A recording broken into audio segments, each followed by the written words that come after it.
Hey guys, welcome to my channel. I'm Jake the Fate, and in this video, I'm going to be doing a review and demo on this limited edition Epiphone Les Paul Nuclear Extreme Guitar.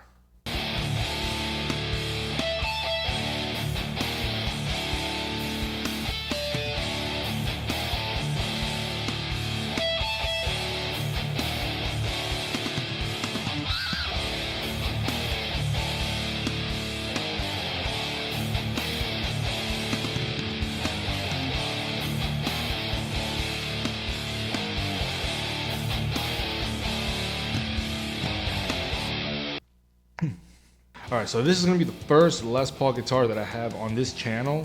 I was never really much of a Les Paul player, but I have owned two Les Pauls in my entire life. I had a Les Paul Sun Tobacco Burst a few years ago.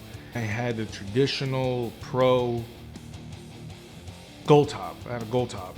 That's pretty much it.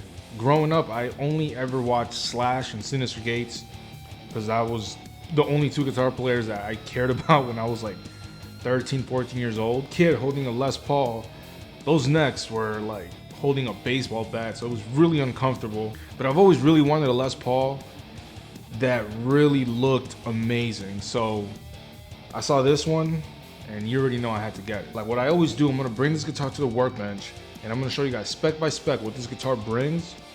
So the scale length of this guitar is a 24 3/4 of an inch. And the way I usually figure out the scale length with the guitars and radius and all that stuff, you can obviously look it online, but a guitar like this, I couldn't find anything, but it's pretty easy to try to figure it out. So usually just get a measuring tape, and from like the bottom of the nut, you can either go to the center right here, or you just go all the way to the saddles right there, and you guys can see it's 24 3/4 right there. So that's how I usually get my measurements. 24 3/4 of an inch scale length, 43 millimeter nut. And typically I just measure it like this with one of these things. A 12-inch fretboard radius. Now the body is a mahogany body with a maple neck with a rosewood fretboard. Now these frets, you get 22 jumbo frets here. You guys can see, I don't know if this was done over the years because it's a pretty old guitar, because they're very nicely rounded right here. You get these stripe inlays, like a diamond pattern looking thing. Over here, I noticed that like up here, they're just like drawn. It's not like spaced out like these. It's like either a line drawn across from it, or I don't know. But there's a cream binding that goes around the entire neck and around the entire guitar too. So the plastics on this, cream. In terms of the electronics here, you get, a standard Les Paul wiring here. You get two master volumes and master tones, one for the bridge, one for the neck. So you get to like split them if you want to like turn one off and do like a kill switch effect with this. Get a 3-way toggle switch up here. I don't know if this came out of the factory like that or what, but that's how I got this guitar. And same thing with the knobs, because I've seen so many pictures of the knobs. I don't think I've seen any with these. I think they were like chrome or something. I'm pretty sure that this was swapped and so was this. Crackle paint job on this thing, man, it is phenomenal. Like, extremely nice. And if you look at other ones online, they're all different. So you guys can tell that they're all done individually. It's not just like one and they're just producing it like over and over. Each one of these are like unique to its own. I would rather have this pick guard off of it because even though it's clear and you can see through it, kind of takes it away from it. It's kind of like a sore thumb just sticking there. I do want to mention that this is an E series guitar. That's why you see the E with the stripes like that. And as you guys can see right here on the headstock, it's not a typical Epiphone Les Paul headstock. It's a little bit more coming inwards this way. And then this right here, that open book, it's a little bit off-centered. And on the truss rod cover, it says Epiphone right there. I'll take off these strings, and I'm gonna show you guys these pickups and what's under here. Sorry guys if I sound really nasally, I got sick again. But yeah, anyway, so you get this 2-pneumatic bridge here. Nothing fancy, it just says B2 right there.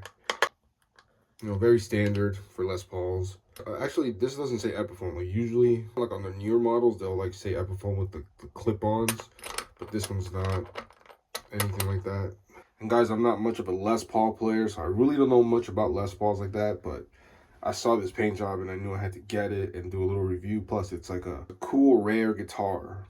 if you guys want to know more about Les Pauls and like Gibsons and stuff like that, I'd say watch the Troglys Guitar Show, because that guy knows his ins and outs on everything. I'm probably just saying things and I'm like missing out a bunch of stuff. But anyways, so these pickups here, it's like chrome, but it's obviously scratched up. It's like old as hell. But ooh, it's their Epiphone pickups, Les Paul bridge pickup, and it's definitely wax potted. So, you know, and this is what that inside looks like. I don't know if that's a 3, an M, or a butt, or whatever. Up here on the neck, 57 Les Paul neck. But right here, this is where I found pretty interesting here. So this neck pocket over here is pretty interesting. So you guys can see it's a short neck tenon, but it's routed out for a long neck tenon, which I don't know what happened. They probably changed their mind, or they used the wrong neck, or I don't know. You guys can see that right there. It's routed out for one. But yeah, that's what that is. All right, so let's see what these pickups read. On the bridge position, you have 13.88 k ohms. On the neck, you have 8.55. So the bridge is pretty hot, and I'm pretty sure these are ceramic pickups. This is what's going on back here. You have your quarter-sized potentiometers with your like chiclet capacitors. You got this little wire right here grounding to your bridge. So pretty standard stuff for a Les Paul here. Not really high quality stuff, but yeah, that's what you have. Your 3-way selector switch up here, and you guys can see right there, that thing is really hollowed out. So I'm pretty sure you can just pull this whole thing through. I don't know if you guys saw in the neck pocket that it just like runs through the whole thing over here. I think I've had a few Les Pauls where it was a struggle to like bring in a wire through here. And you got like this natural brown color in the back. It looks very nice, to be honest, but it's so weird to see this in the back. And you flip it over, it's just like, what the so weird. The neck, set neck over here. And this is kind of like a D-shaped neck. It's not super thin, it's not super thick like a baseball bat. Compared to like the guitars that I'm used to, this thing feels like really, really thick. But honestly, it's not as bad as like a few other guitars that I played in the past, like Les Pauls. Nova loop back here. And over here it says Epiphone Limited Edition. So that's a pretty cool little thing right there. And then these tuners, I'm pretty sure this is like a sticker thing back here, but they didn't take it off for all these years, so I kept it. I'm gonna keep them on, and they work pretty fine. They're not anything special either. So the serial number up here, the U standing for the Yunseong plant in Korea, from April of 2001. So the 01 is 2001 April, and the production number is 3311. So technically this guitar is around 22 years old, you know, so turning into a bright young man over here. So all that's left to do now is put the strings back on, and I'm going to give you guys a quick little demo of how this thing sounds, and then give you guys my final thoughts on this guitar.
All right, so there it is, the Les Paul Nuclear Extreme.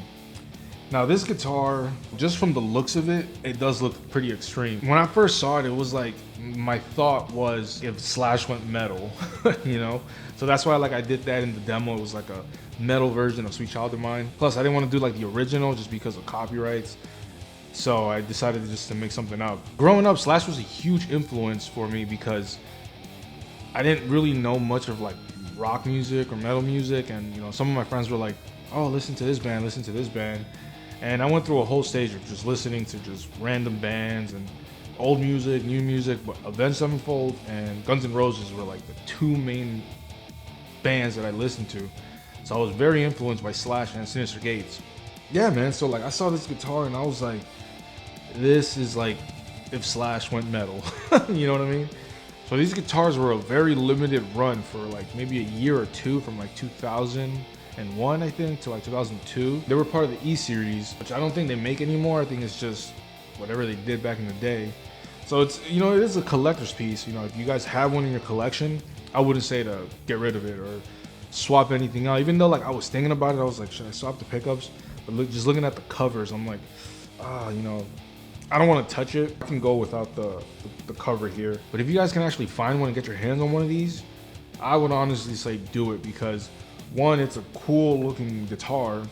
Two, it plays pretty good. You know, the pickups, they're pickups. They do what they do. Like, you really can't judge a pickup by saying, oh, the pickup sucks or the guitar sucks. You know, it depends, like the amp, where you place your mic. You can do a million different things to make the guitar sound great. I think these kind of guitars were like the Prophecy series of back in the day, where they were trying to make like these spec'd out guitars. Even though this one's not spec'd out like 24 frets or like active pickups or like anything modern, I think they were just, you know, trying to make it not traditional, you know, like with the bursts and just different colors. So I felt like this was just like so out there. So I hope you guys found this video useful and helpful. If you guys are trying to find one of these or get one of these, or if you guys have one of these, you guys can probably appreciate it a little bit more. Like, comment, subscribe, because that's all I do on this channel. Reviews, builds, wiring stuff, anything guitar related. That's all I do on this channel. And with that, I'll catch you guys on the next one.